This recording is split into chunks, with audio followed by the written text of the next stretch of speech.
मित्रांनो नमस्कार, शुभ दीपावली। इनसाइड कीबोर्डच्या आपण 6व्या भागामध्ये आज आहोत। यूट्यूबवर अनालिसिस केल्यानंतर असं लक्षात आले की 1 ते 5 भाग लोकांनी बघितले, नाही असं नाही, पण स्क्रोल पुढे पुढे नेत ते बघितले। वास्तविक पाहता त्यातलं प्रत्येक वाक्यामध्ये जास्तीत जास्त माहिती कशी असेल हा माझा प्रयत्न होता, तो मी माझ्या परीने पूर्ण केला। पण कदाचित असं असतं की आपल्याला तितकं डिटेल जायला वेळ नसतो। ते 10 मिनिटं रोजच्या आपल्या रुटीनमध्ये तीही आपल्याला मॅनेज करणं कधी कधी अवघड असतं। हे जाणूनच 1 ते 5 या भागामध्ये मी काय काय पॉइंट्स घेतले ते फक्त मी आपल्याला सांगतो, म्हणजे कदाचित तुमचा इंटरेस्ट मे बी त्या विषयातला वाढू शकेल। इनसाइड कीबोर्डची ही सगळी सिरीज आणण्यामागे एक विचार होता। मला अनेक लोक अनेक टेक्निकल प्रश्न विचारत होते कीबोर्डच्या बाबतीत। मग त्याची प्राइस असेल, त्याची बांधणी, टेक्निकल डिटेल्स आतले फरक काय आहे। यूट्यूबवर तर आता सगळंच अवेलेबल आहे, त्यामुळे परदेशात होणारे कार्यक्रम, त्यांच्याकडे असणारी खूप हायर व्हर्जन्स किंवा टॉप एंड मॉडेल्स ज्याला आपण आजकाल म्हणतो, तशी अनेक कीबोर्डची वेगवेगळी मॉडेल्स वेगवेगळ्या कंपन्यांची आता आपल्याकडे पण अवेलेबल आहेत आणि इतर पण देशामधली आपण ती मॉडेल्स बघत असतो। आता आपल्याला प्रश्न काय पडतो की यातलं मी कुठलं घेऊ, हा एक बेसिक प्रश्न असतो जो फ्रिक्वेंटली विचारला जातो। आणि मग त्याचा प्रवास कसा झाला कीबोर्डचा हे पण काही जणांना ऐकून घ्यायचा इंटरेस्ट आहे की ते डेव्हलप कसं होत गेलं। मग आत्ता आपण कुठलं घ्यायला पाहिजे। मग आत्ता तर मला काहीच येत नाही, मी शिकायला जस्ट सुरुवात करणार आहे। मग मी खरंच एवढं टॉप हायर व्हर्जन घेऊ का, किंवा टॉप एंड मॉडेल घ्यायची आता गरज आहे का। हे सगळं करण्यासाठी भाग नंबर 1 ते 5 मध्ये आपण कीबोर्डची जास्तीत जास्त टेक्निकल माहिती बघितली। आज आपण कीबोर्डचा इंटरेस्टिंग प्रवास पण बघू आणि त्यावेळेचे कीबोर्ड आणि आजचे कीबोर्ड्स ज्याच्यामध्ये आपल्याला टेक्निकल ॲडव्हान्टेजेस काय काय आहेत, हा एक इंटरेस्टिंग विषय आहे। म्युझिक तर आपण रोज करतच असतो, ऐकतच असतो, पण कीबोर्डचा प्रवास इंटरेस्टिंग वाटण्याचं कारण काय, तर यातलं प्रत्येक स्पेसिफिकेशन शोधून काढण्यासाठी आणि डेव्हलप करण्यासाठी, त्याला इंटरनॅशनल स्टँडर्ड्समध्ये बसवण्यासाठी अनेक देशातले अनेक शास्त्रज्ञ म्हणा किंवा कलाकार सुद्धा असतील, ते अहोरात्र मेहनत घेत होते इतके वर्ष, मागच्या 20 वर्षात, तेव्हा आज ही डेव्हलपमेंट आपल्याला झालेली दिसते। मग साहजिक आहे त्यांना खूप मोठ्या ट्रायल एरर्स मधून जावं लागलेलं असणार, अनेक फेल्युअर्स फेस करावे लागलेले असतील आणि हे ऑब्व्हियस आहे। त्यामुळे आपण 1 ते 5 भागामध्ये काय बघितलंय थोडक्यात बघून आता त्या कीबोर्डचा प्रवास कुठपर्यंत आलाय सध्याच्या काळात याची पटकन माहिती घेऊ। हे सगळं ऐकल्यानंतर मला काही जणांनी असं विचारलं की अरे हे तू सगळंच युट्यूबवर सांगतोयस, मग हे सगळं सांगितल्यानंतर लोक पुन्हा क्लासला काय येतील। तर तसं नाहीये मित्रांनो, हे सगळं ऐकल्यानंतर तुमचा कीबोर्ड मधला इंटरेस्ट वाढावा, तुम्हाला चांगले गुरु मिळावेत कीबोर्ड मधले, चांगला क्लास तुम्ही जॉईन करावा, या दृष्टिकोनातनं हे प्रेरणादायी व्हावेत व्हिडिओ, हा त्याचा उद्देश आहे। यात सगळी माहिती कळली सांगितली असं अजिबात नाहीये। या माहितीचा तुम्हाला फायदा इतकाच होईल की तुम्हाला याची हिस्ट्री कळेल एक भाग, आणि त्या गोष्टीतली कदाचित तुमची वाढली तर गोडी वाढेल। आता आपण फक्त इलेक्ट्रॉनिक कीबोर्ड हाच विषय घेतलाय, डिजिटल पियानो हा त्यातल्या पॅरलल सब्जेक्टच आहे। अकॉस्टिक पियानो वगैरे आपण हे काही बघत नाही, फक्त इलेक्ट्रॉनिक कीबोर्ड बद्दल आपण बोलतोय। त्यातल्या त्यात विद्यार्थ्यांसाठी असणारे कीबोर्ड्स, त्या अनुषंगाने येणारे प्रश्न, आणि मग वर्कस्टेशन त्या सिरीज मधले कीबोर्ड असतात ते। तर आता भाग क्रमांक 1 ते 5 मध्ये आपण साधारण काय बघितलं होतं किंवा मी काय सांगितलं होतं ते मी तुम्हाला वाचून दाखवतो। एखादा पॉईंट कदाचित राहूनही गेला असेल तर तुम्ही त्या व्हिडिओ जाऊन बघावा अशी माझी अपेक्षा राहील। सुरुवात करू आपण। कीबोर्डमध्ये एसएमपीएस असतो, पॉवर सप्लाय असतो, नंतर कीज, कीबोर्डच्या ज्या कीज असतात त्याच्या प्रत्येक कीच्या खाली एक सेन्सर असतो, त्यामुळे तुम्ही ती की किती प्रेशरनी वाजवताय त्याच्यावर व्हॉल्यूम प्रोड्यूस होतो, त्याच्यावर टोन जनरेट होतो, त्यालाच आपण टच रिस्पॉन्स असं म्हणतो। मग नंतर आपण बघितलं की कीबोर्डच्या पॅनलवर वेगवेगळी फंक्शन्स असतात, वेगवेगळ्या कीज असतात, फंक्शनल कीज असतात, त्याच्यामध्ये पुन्हा असतं ट्रान्सपोज असतं, ट्यून असतं, वेलोसिटी सेन्स किती असावं याचे ऍडजस्टमेंट असते, असे अनेक पॅरामीटर्स असतात। मग येतो त्याच्यामध्ये पिच बेंडर। तर पिच बेंडरला एक गोष्ट मागच्या एपिसोडमध्ये सांगायची राहिली, हे तीही की पिच बेंडरमध्ये मिडी सिग्नल पण जनरेट होतो। पिच बेंडर हा फक्त साऊंड मॉड्युलेटर नाही, तर त्याच वेळेला तो मिडी सिग्नल पण जनरेट करतो। मग बघितलं आपण डिस्प्ले। आता डिस्प्लेचे 2 प्रकार आहेत।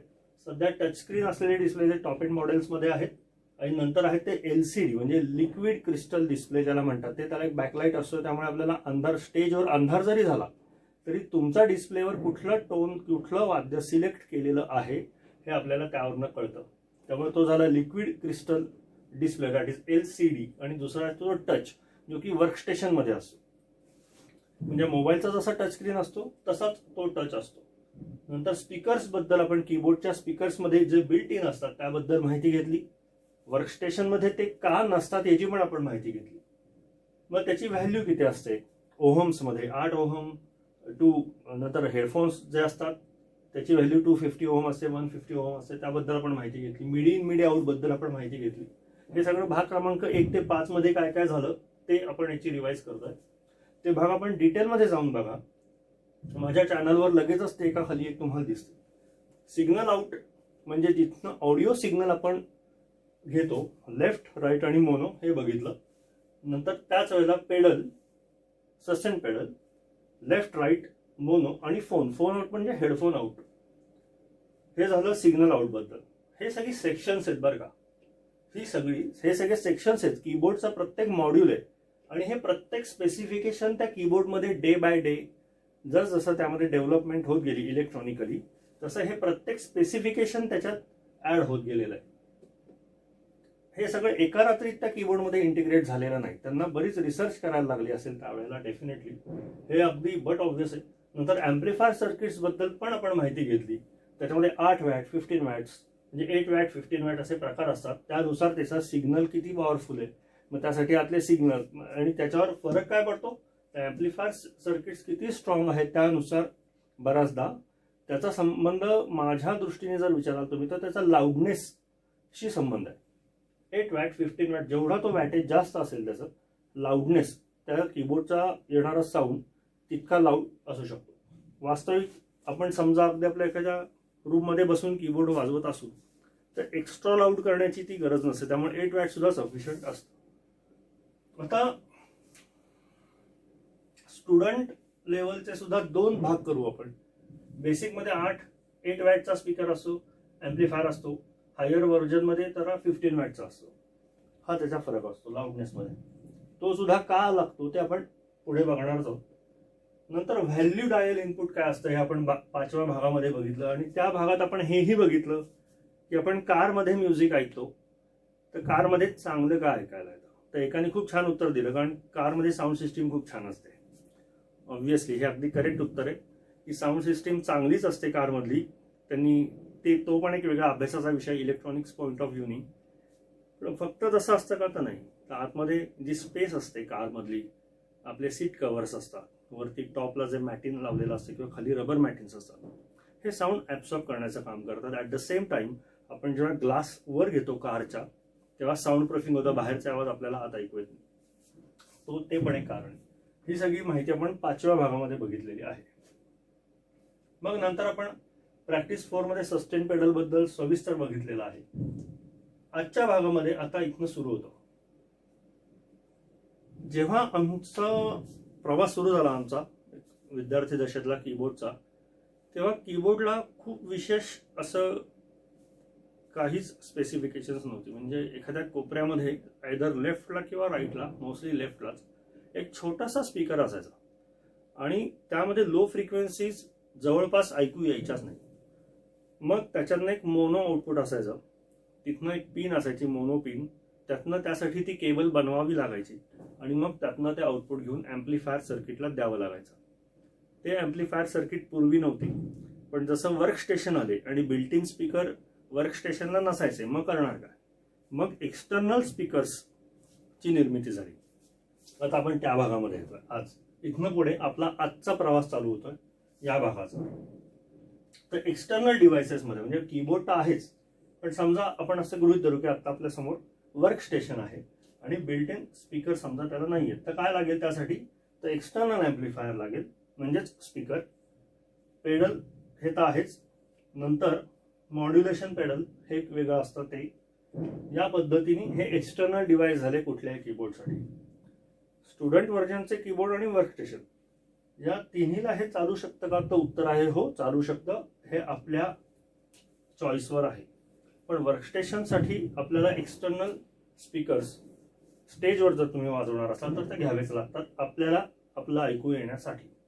म्हणजेच त्याला आपण मॉनिटर असं म्हणतो. आपण आपला साऊंड आपल्यासाठी मॉनिटर केलेला असतो म्हणून मॉनिटर. आता इथनं पुढे कीबोर्डचा एक इंटरेस्टिंग प्रवास चालू होतो. साधे जे कीबोर्ड होते पूर्वीचे, त्यामध्ये एकदा तो कीबोर्ड तुम्ही उघडला की कंपनीने तो जसा दिलेला आहे तसाच तो डिव्हाइस असायचा, तो तसाच वापरायला लागायचा. तुम्ही तुमच्या बाजूनी एकही इनपुट त्यामध्ये ऍड करू शकत नव्हता त्या काळी. आता बघू ते काय. मग त्याच्यात एक इनपुट ऍड व्हायला लागलं, ते कुठलं? तर फ्लॉपी. त्याच्यामध्ये दोन प्रकार आहेत पुन्हा, की समजा मी कीबोर्डची पॉवर ऑफ केली, ऑफ, आणि मग नंतर पुन्हा ऑन केली, तर कीबोर्डमध्ये मी केलेले बदल हे त्याच्यामध्ये सस्टेन राहायचे नाही. म्हणजेच ते ऑफ करून जर पुन्हा कीबोर्ड ऑन केला तर तो डायरेक्ट फॅक्टरी सेटिंगला रिसेट व्हायचा तो. म्हणजे समजा मी ट्युनिंग बदलला असेल, ट्रान्सपोज बदलला असेल, काही टोनमध्ये चेंज केला असेल, तर सुरुवातीच्या बेसिक व्हर्जनमध्ये त्याला मेमरी नव्हती. मग करायला काय लागायचं, ते सगळे सेटिंग एका फ्लॉपीमध्ये सेव्ह करावं लागायचं. एक फ्लॉपी ड्राईव्ह असायचा वर्कस्टेशनला. आता इथे चालू होतो वर्कस्टेशनचा प्रवास, म्हणून इथे शब्द पण लिहिताना मी वर्कस्टेशन असा लिहिलेला आहे. स्टुडंट्स लेवलचे जे कीबोर्ड आहेत आत्ताचे, त्याच्यात वर्कस्टेशन मधले कुठले कुठले पॉइंट्स आले ते आपण सगळ्यात शेवटी बघणार आहोत. मग वर्कस्टेशनची जेव्हा निर्मिती झाली तेव्हा स्पीकर जे बिल्ट इन होते ते बाहेर आले. त्याला इथे amplifier, sustain pedal, modulation pedal, हे सगळ्या गोष्टी तिथून उचलून बाहेर आल्या, स्पेस आणि वेट या पॉइंट ऑफ व्ह्यूनी. मग आता कीबोर्डमध्ये केलेले बदल जे आहे ते सेव्ह कशावर करणार? कारण जर ते सेव्ह केले नाहीत तर ते स्टोअर राहणार नाहीत. मग त्याला एक्सटर्नल मेमरी कुठेतरी ते सेव्ह करायला पाहिजे, म्हणून ते फ्लॉपीवर सेव्ह करायचं. पूर्वी फ्लॉपी ड्राईव्ह होता त्याला. आता हे आउटडेटेड झाले, पण माहिती असावं म्हणून मी आपल्याला सांगितलं. मग कीबोर्ड ऑन ऑफ करून जर पुन्हा ऑन केला तर मला आधी ती फ्लॉपी त्या कीबोर्डमध्ये मी इन्सर्ट करायची, पुन्हा होते ते सगळे सेटिंग्स डाउनलोड करायचे कीबोर्डमध्ये, मग मी आधी असलेल्या कंडिशन्समध्ये जायचो. मग मी पुन्हा जे नवीन केलेलं आहे ते पुन्हा मी सेव्ह करायचं. असा सगळा प्रकार चालू असायचा. म्हणजेच इथे विषय येतो तो हा की माझ्या कीबोर्डला इंटरनल मेमरी नव्हती तेव्हा. इथनं इंटरेस्टिंग प्रवास चालू होतो. मग ते स्पेसिफिकेशन नंतरच्या कीबोर्डमध्ये ऍड झालं, आणि आता मी कीबोर्ड ऑफ जरी केला तरी मी ज्या स्टेटमध्ये तो ऑफ केलेला आहे त्याच स्टेटमध्ये तो ऑन होतो. आपण सीपीयूच्या भाषेत ज्याला हायबरनेट असं म्हणतो, तीच गोष्ट इथे घडते. त्यामुळे आताच्या नवीन कीबोर्ड्समध्ये, इनसाइड कीबोर्डमध्ये काय आहे, तर आधी फक्त रॅम होती, रॅन्डम ऍक्सेस मेमरी, बरोबर. आणि मेमरी लॉस व्हायचा जर पॉवर लॉस झालं. म्हणजे समजा पॉवर ऑफ झाली, पॉवर कट ऑफ जर आलं, कंडिशन आली, तर आत्ता माझ्या कीबोर्डमध्ये जे काही सेटिंग मी जस्ट केलं होतं ते पुन्हा ओरिजिनल कंडिशनला जायचं, फॅक्टरी सेटिंगला जायचं.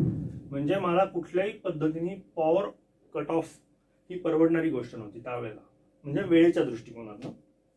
मग ते पुन्हा करत बसा सगळं, हे आलंच. आणि पूर्वीच्या कलाकारांनी या कंडिशन्स पण फेस केलेल्या आहेत. Hats off to them. ते खरंच महान कलाकार होते. जेव्हा ही टेक्नॉलॉजी, एकीकडे ते चांगले वादक कलाकार तर होतेच, पण कला आणि विज्ञान यांचा संगम होण्याचा तो काळ होता. आणि रोज नित्य नवीन बदल त्यामध्ये घडत होते. प्रत्येक मॉडेलमध्ये काही ना काहीतरी नवीन स्पेसिफिकेशन यायचं. जे यात आहे ते त्यात नाहीये, ते त्यात आहे ते यात नाहीये, अशा पद्धतीने कीबोर्डच्या डेव्हलपमेंट चालू व्हायच्या. आणि मग एका रूममध्ये 5-6 कीबोर्ड्स असायचे. आता ते सगळं आपल्याला एका कीबोर्डमध्ये मिळतं. आपण येतोय तिथे पुन्हा. मग नंतर EEPROM, म्हणजे ज्याला आपण डिजिटल इलेक्ट्रॉनिक्समध्ये erasable programmable read only memory ज्याला म्हणतो ती. EEPROM टाईपचे डिव्हाइसेस त्यामध्ये आले. एक महत्वाची गोष्ट की कीबोर्ड उघडून समजा तुम्ही बघितला, शक्यतो नका बघू, पण समजा तुम्ही उत्सुकता म्हणून जर तो उघडून बघितला तर तुमच्या असं लक्षात येईल की मदरबोर्डवर अनेक आयसीज आहेत, डिव्हाइसेस आहेत, पेरिफेरल डिव्हाइसेस आहेत, आणि ते चक्क डांबर लावून त्यावरचा किंवा कुठलं तरी ॲडहेझिव्ह असतं ते लावून त्यावरचा नंबर हा इनव्हिजिबल करून टाकलेला आहे त्या कंपन्यांनी. हा त्यांचा व्यवसायाचा एक सिक्रेसी, बिझनेस सिक्रेसी हा पण त्यामध्ये कदाचित हेतू असतो, पण त्या आयसीचे नंबर आपल्याला डिकोड करता येत नाही. त्यामुळे ते नंबर, मग त्या आयसी या प्रकारात आपण पडायचा नाही, तो आपला कॉल नाही.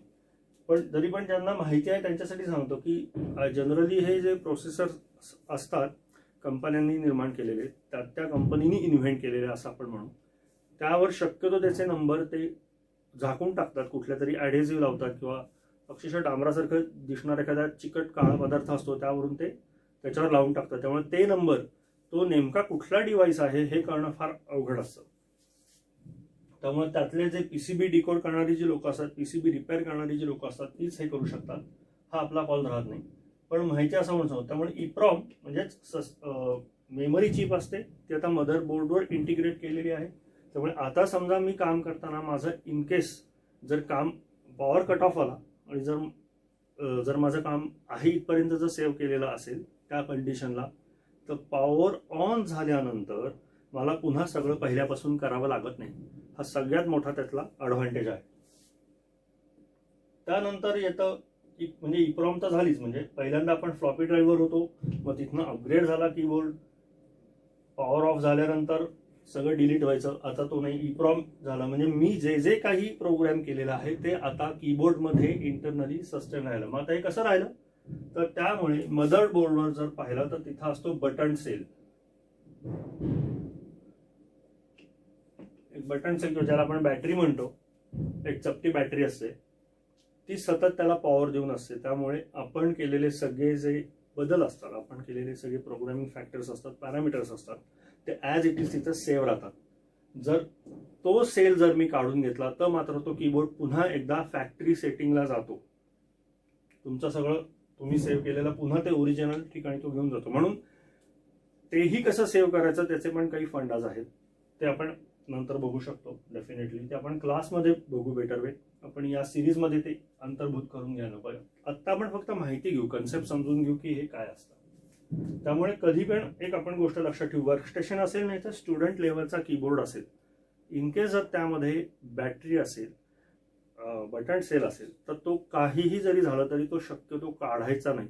किंवा जर काढणार असू तर त्या आधीचे आपले सगळे सेटिंग्स हे कुठंतरी मोस्टली पीसीवर किंवा पेनड्राईव्हवर सुद्धा, आजकाल काही ठिकाणी पेनड्राईव्ह इनपुट पण असतं, तर पेनड्राईव्हवर ते सगळं सेव्ह करायचं आणि मगच तो बटन सेल काढायचा. मग जेव्हा कीबोर्ड पुन्हा सगळा रिपेअर होऊन ऑन होईल तेव्हा त्या पेनड्राईव्ह मधले सगळे सेटिंग्स पुन्हा होते तसे डाउनलोड करून घ्यायचे कीबोर्डमध्ये. याच्यावर सविस्तर मॅन्युअल्स आहेत, त्या कंपन्यांचे सर्व्हिस सेंटर्स आहेत, आता हे सगळं अवेलेबल आहे. त्यामुळे एखादं खूप हायर व्हर्जनचा कीबोर्ड घेतला आणि मग त्यात काही गडबड झाली तर मग आता आपण अगदीच गॅसवर राहतो असं नाही होत, कंपन्यांचा सपोर्ट असतो. आता पुढे जाऊ. त्यामुळे इप्रॉम ही डेव्हलप झाली आणि मग आता आपली सेटिंग्स आहे तशी त्याच्यामध्ये, मग त्याच्यात ट्रॅक प्रोग्रामिंग आलं, बाकीच्या गोष्टी आल्या, त्या सस्टेन राहू लागल्या कीबोर्डमध्ये. मग आला माईक इनपुट आणि रेकॉर्डिंग. कीबोर्ड जसे डेव्हलप झाले त्याच्यात आत्ताचे जे कीबोर्ड आहेत त्याला तुम्ही चांगल्या प्रकारे एक माईक इनपुट कीबोर्डलाच देऊ शकता आणि तुम्ही गाऊ पण शकता. त्यासाठी तुम्हाला कीबोर्डसाठी वेगळा पीसी, वेगळा स्टुडिओ सेटअप समजा नसेल आणि अगदी तरी ते होऊ शकतं. हा ॲडव्हान्टेज आहे. माईक इनपुट आहे आणि त्या माईकची वेगळी लेवल ॲडजस्टमेंट करता येते. त्याचा जो एक व्हॉल्यूम स्लायडर असतो तो पण कीबोर्डच्या पॅनलवर प्रोव्हाइड केलेला असतो.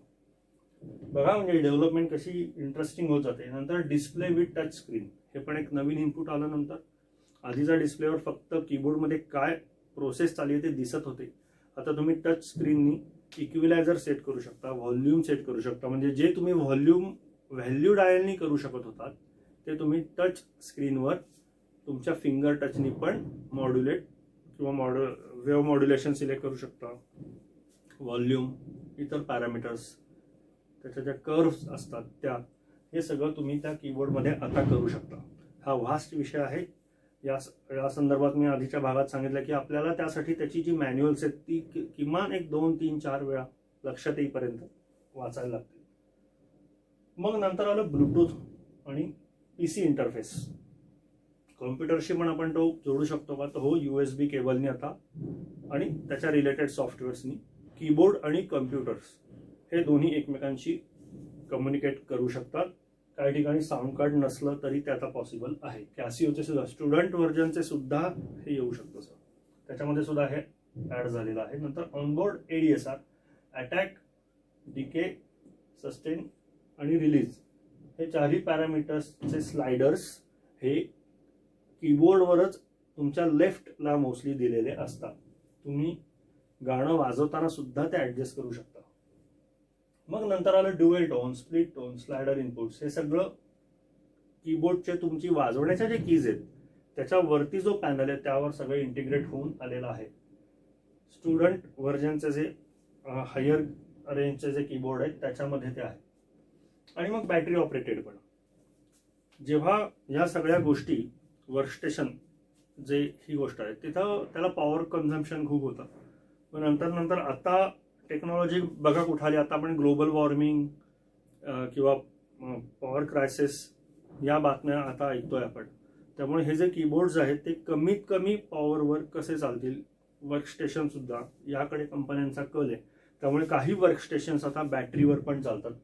चार्जेबल बॅटरीज असतात त्यावरही कीबोर्ड चालतात. उद्या सोलरवर चार्ज होणारा जर कीबोर्ड निघाला तर मला तरी त्यामध्ये आश्चर्य वाटणार नाही. कदाचित तो सोलर पॅनल सुद्धा त्या कीबोर्डवर साईडला किंवा कुठेतरी त्याचं युनिट त्याच्याबरोबरच कदाचित येणाऱ्या काळामध्ये येऊ शकेल. अगदी शक्य आहे. तर नंतर कोरस, रिवर्ब आणि EFX हे सुद्धा आपल्याला ऑनबोर्ड म्हणजे पॅनलवर मिळतं कीबोर्डमध्येच. आता टोन बँक रजिस्ट्रेशन हे जे आहे हे स्टुडंटच्या कीबोर्डमध्ये पण आलंय. 8 टोन तुम्ही मॅक्सिमम सेव्ह करू शकता. काही ठिकाणी 5 आहे. पण लक्षात घ्या जसं ही स्पेसिफिकेशन्स वाढत जातात तसं कीबोर्डची जी बांधणी आहे, टेक्निकल मराठी शब्द वापरतोय बांधणी, ती जटिल होत जाते आणि मग त्याची कॉस्टही वाढत जाते. त्यामुळे जेवढी स्पेसिफिकेशन्स जास्त तेवढी कीबोर्डची कॉस्ट वाढत जाणार आहे, हे आपण लक्षात घ्यायचं. तर आजच्या भागामध्ये आपण स्पेशली मेमरी याबद्दल माहिती घेतली, माईक इनपुट, नंतर डिस्प्ले टचस्क्रीन आलेले आहेत हे बघितलं, ब्लूटूथ आहे, PC इंटरफेस, नंतर ऑनबोर्ड ADSR, स्लायडर इनपुट म्हणजेच बॅटरी ऑपरेटेड कीबोर्ड्स, नंतर मेमरी लॉस होऊ नये म्हणून वापरला जाणारा बटन सेल याच्याबद्दल अत्यंत महत्त्वाची माहिती दिली मी तुम्हाला.